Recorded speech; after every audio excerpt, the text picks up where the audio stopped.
सबसे पहले तो मैं आप सब पत्रकार भाइयों का धन्यवाद करना चाह रहा हूँ। आप मोर्चे की एक एक बात दुनिया के पास ले जा रहे हो। आज की जो आप बात कर रहे हो, जो आज सरकार ने किया, वो जो मार्च था, वो मार्च का फैसला लेने से पहले ये कह किया गया था कि यहाँ पे जो अनशन चल रहा है, अगर 10 दिन तक इस अनशन के बीत जाने तक अगर सरकार कोई फैसला नहीं लेती, बातचीत के मूड में नहीं आती, तो फिर हम आगे जाएं। और फिर भी फैसला ये लिया गया था कि हम पैदल जाएं।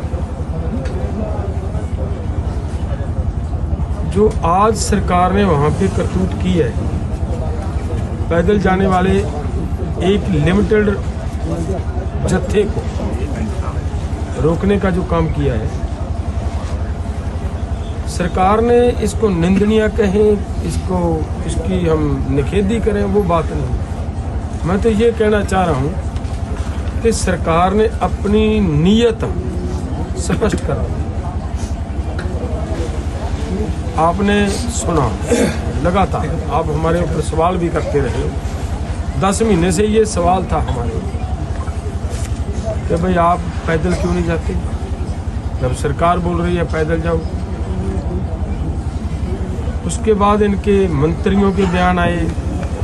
थोड़ा समय पहले बैठे 4 तारीख को गए थे हम, 4 तारीख को सुप्रीम कोर्ट की बनी हुई कमेटी के पास हम किसानों के मुद्दे उनको हैंड ओवर करने के लिए गए, तो उन्होंने भी उस समय यही बात कही कि आप पैदल जा सकते, पैदल जाइए। होम सेक्रेटरी, डीजीपी वहाँ पे बैठे हैं हरियाणा के। आज वो अपनी बात से पलट गए। इतना ही नहीं, इस बात को अगर और देखें, यहाँ से कोई प्रोग्राम नहीं था कहीं पे जाने का। यहाँ तो यही था कि हम अनशन पे बैठे हैं, अनशन ही चलेगा। वो एक नेता के बाद दूसरा, दूसरे के बाद तीसरा, तीसरे के बाद चौथा वो बैठे थे। वो अब भी वहीं का वहीं स्टैंड कर रहा है। तो यहाँ पे इतनी बड़ी फोर्सेज बढ़ाई गई, और इसके साथ साथ इस बॉर्डर से आगे हरियाणा के अंदर मुझे जो सूचना मिली है, 3 जगह पे और इन्होंने यही पत्थर की बैरिकेडिंग की। जितने रोड्स थे पंजाब से दिल्ली जाने वाले या हरियाणा के अंदर एंट्री करने वाले, भले कोई छोटे रोड भी थे, वो भी इन्होंने प्रयास किया ज़्यादा से ज़्यादा बंद किया। तो अब मैं ये कह रहा हूँ कि जो लगातार लोग हमें कह रहे थे कि किसानों ने रास्ता बंद किया है, किसानों ने रास्ता बंद किया है, अब पूछना चाहिए सरकार से कि भाई किसानों के ऊपर आप दोष दे रहे थे, अब रास्ता कौन बंद कर? यहाँ से तक किसी का जाने का कोई प्रोग्राम ही नहीं है, क्यों लोगों को परेशान कर रहे हो? अब उन लोगों को भी जाना चाहिए सरकार को, जो हमें ये कहते थे आकर, हमारे टैक्सी ड्राइवर या और भाई जो हमें कहते थे कि प्रधान जी हम परेशान हैं, वो सोचे कि अब हमारा कोई प्रोग्राम नहीं आगे जाने का, और आगे 3 जगह पे और बैरिकेडिंग कर दी। अब परेशानी के बारे में सरकार से पूछे, भाई ये क्यों कर दिया? माननीय सुप्रीम कोर्ट भी इसके ऊपर नोटिस लेना चाहिए उनको, भाई ये क्या कर रहे हो आप? तो दरअसल बात क्या है, अब सोचने वाली बात है। मैंने पहले भी कई बार प्रेस के समक्ष ये बात रखी है। OECD एक बहुत बड़ी संस्था है,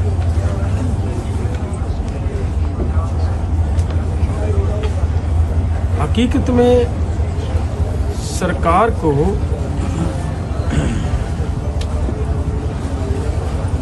किसानों से दिक्कत है, किसानी कित्ते से, एग्रीकल्चर से दिक्कत है।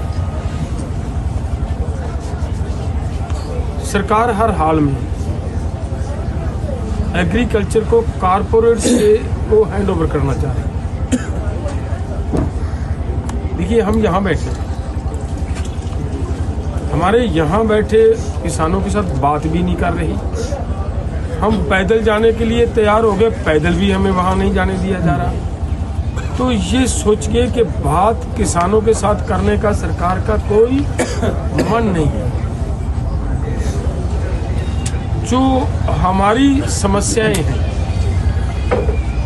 उनके ऊपर जो हमारे सम्माननीय उपराष्ट्रपति जी बोले, उन्होंने एक बहुत बड़े पद पे है, भारत का दूसरा बड़ा पद है उनके पास।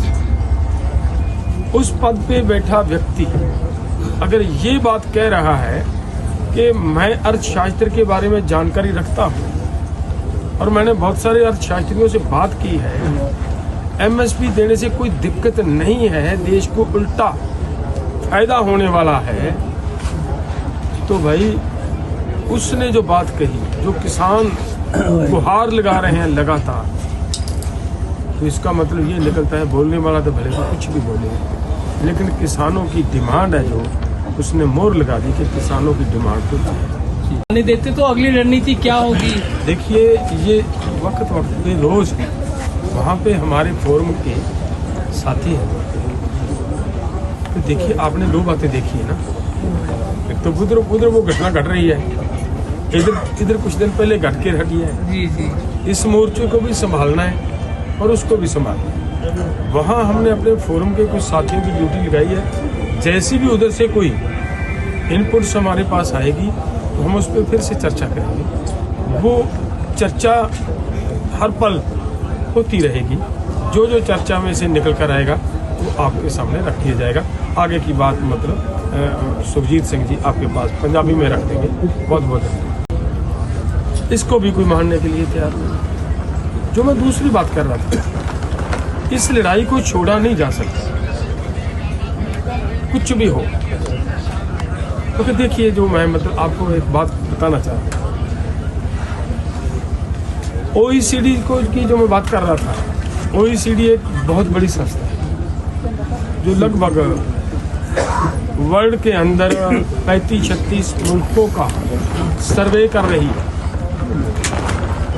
उसने सर्वे जो किया, एक सर्वे में तो उनका ये निकल कर आया पहले वाले में कि देश के किसानों को एमएसपी से कम रेट देकर सरकार ने 45 लाख करोड़ रुपया नुकसान कर दिया।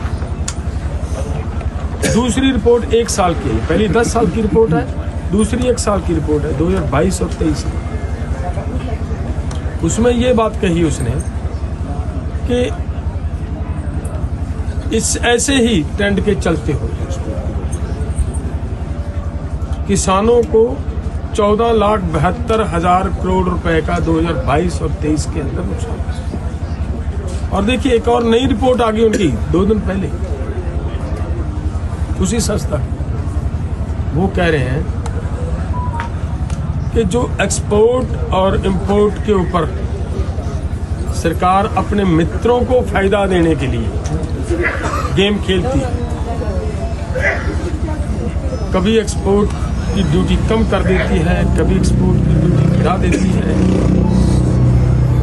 उस तरीके से वो गेम खेलते हुए देश के किसानों का 1 साल में 8 लाख करोड़ रुपए का लॉस। अरे भाई, इतना लॉस हो रहा किसान का, एमएसपी से कम रेट लेकर इतना लॉस झेल रहा है। और दूसरी तरफ हमारी सुप्रीम कोर्ट की बनाई हुई कमेटी ने यह भी क्लियर कर दिया कि नियर अबाउट 4 लाख किसान सुसाइड कर चुके हैं।